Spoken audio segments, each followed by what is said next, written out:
this is a topic which matters to me because I'm as guilty of this as anyone except for maybe O.J. Simpson, and that is murdering a woman in cold blood.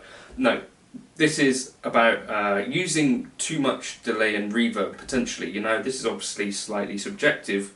As someone who likes to use delay and reverb, I think I have a tendency to go overboard with it, and I don't know, I wanted to discuss some of that, and then maybe basically I wanted to share with you I found a solution for this which may save a take of yours or something like that. So that's the idea. So the thing that you'll want to Google to solve this, just to give you the juicy bit up front, is mid-side processing. I put together a little template in Reaper that you could use to save your track, and all you have to do is just install that template, or load that template, sorry, the track template, and then drag the take that you want to save my take.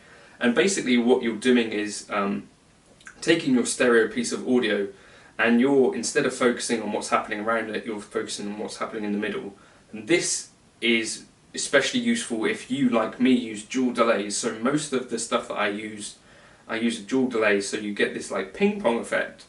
And one of the happy side effects of that is that you can actually solve the problem of having a take that's a bit too wet with this solution, which I'll show you. There's another program called FabFilter Pro Q, and in this there's an option called like low side cut thing. Basically you just drag that across, if you have FabFilter Pro Q, that is.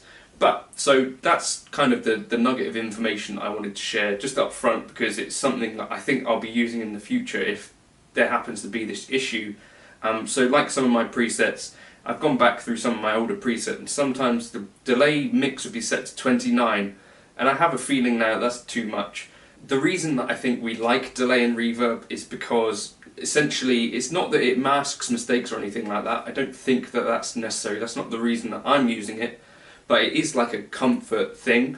And I also think it can, for some things like bends, you know, you play the bend and it can help bends feel more in tune in some ways, and it can help extend like the feel of sustain. It feels a bit more like liquid playing. There's lots of things to like about delay and reverb, but there's also lots of people out there, and some of these people don't like to hear guitar parts with loads of delay and reverb on them.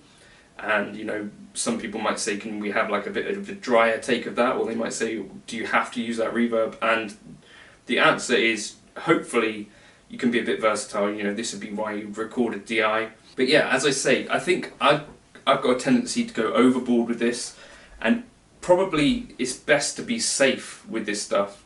You know, you want to be able to add delay and reverb later rather than being stuck with that choice that you made at the time of recording the take, right? This is one of the cool things about recording with DI or using plugins, is that you can make changes if needed, or you can just supply a DI track to whoever's working with that recording that you've made, or yourself.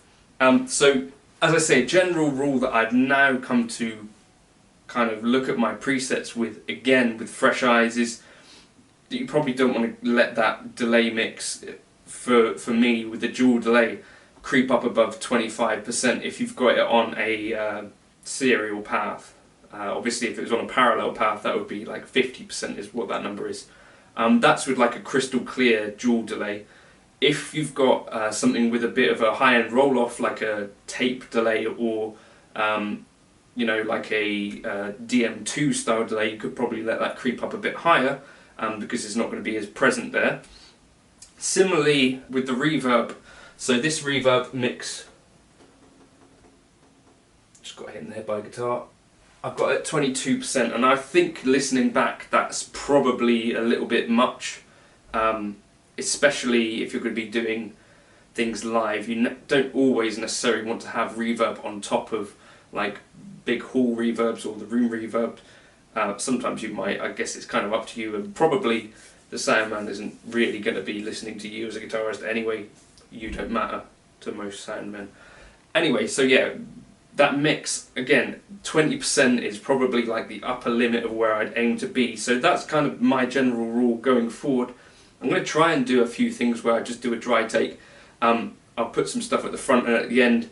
if you want to hear that stuff. But as I say, 29 was where this preset started off, and I think it's just a little bit too much. It's quite too present in the mix, and you know, that's the sort of thing where I think certain people for sure say, well, why is that guy playing with so much delay and reverb? And it starts to raise questions and maybe sound too 80s, or just having a sound that aesthetically some people don't get on with. So sort of 20%-ish can be like a good happy medium. You can go below that, obviously, you can go above that if needed, and reverb as well. You know, once you start getting above that 20% on like the Helix and stuff, I'm finding it can get a little bit overwhelming, especially if it's sort of like a busy lead preset. And sometimes you probably don't even need that reverb at all.